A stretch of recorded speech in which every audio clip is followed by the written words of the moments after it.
kp.ru.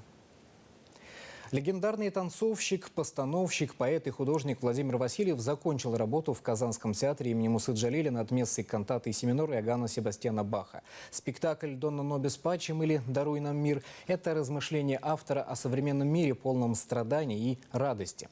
Для театра имени Джалиля это своего рода эксперимент в освоении новых приемов сценографии и возможностей хора, оркестра, солистов оперы и балета. Насколько он удался, расскажет наш культурный обозреватель Дмитрий Пивоваров.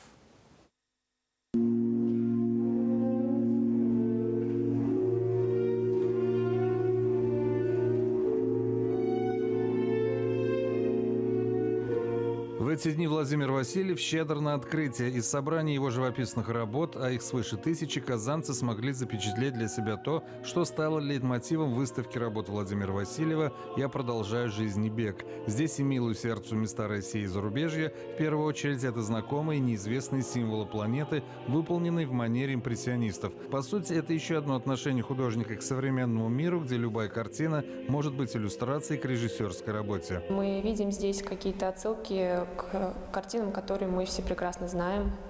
Например, кувшинки импрессионистов, какие-то даже пейзажи Левитана здесь прочитываются. Васильев очень долгое время увлекался живописью с самого детства. Это стало вторым делом его жизни. Помимо балета, вот он еще увлекался всю жизнь рисованием, учился у своих друзей-художников. Здравствуй.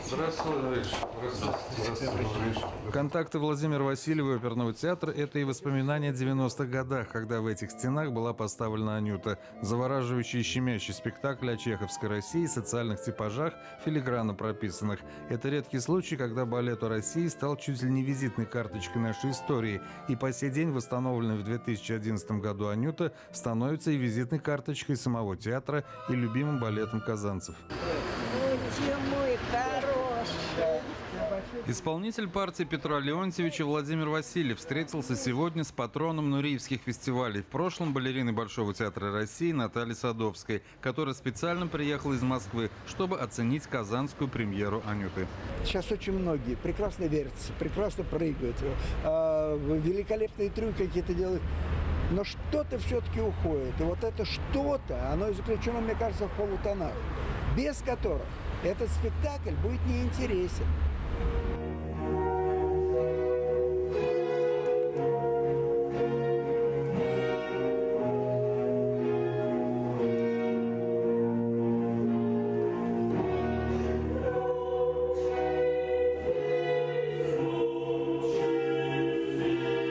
Диалог Владимира Васильева с Казанью долговременный и прочный. Это словно роман с продолжением. В Хамольном месте, написанное на латинский текст католической литургии, создано пространство с современной аудиовизуальной атмосферой, новыми технологиями и ассоциациями, которые вызывает музыка Баха. И оркестр, и солисты, и балетная тройка, а также хор, словно повзрослели и сдали экзамен. А вот на что зависит от сверхзадачи творческого человека.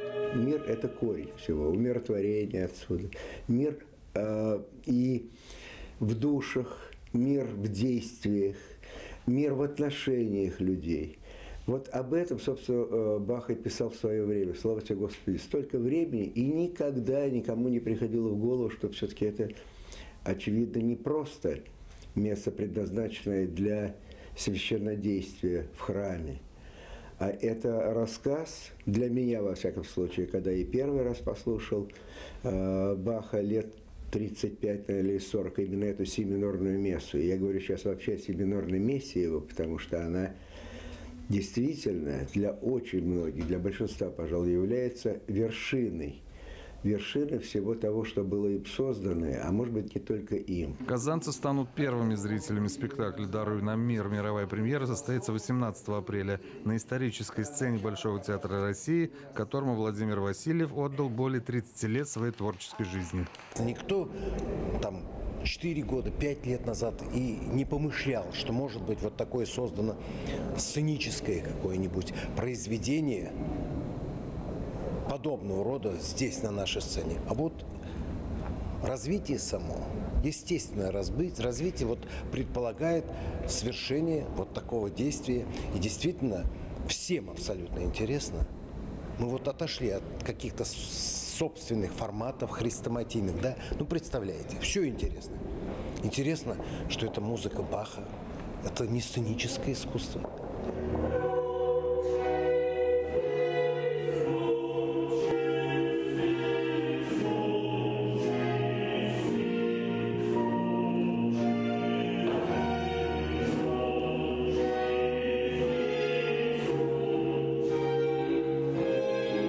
Знаете, есть очень хорошее выражение о полифонии.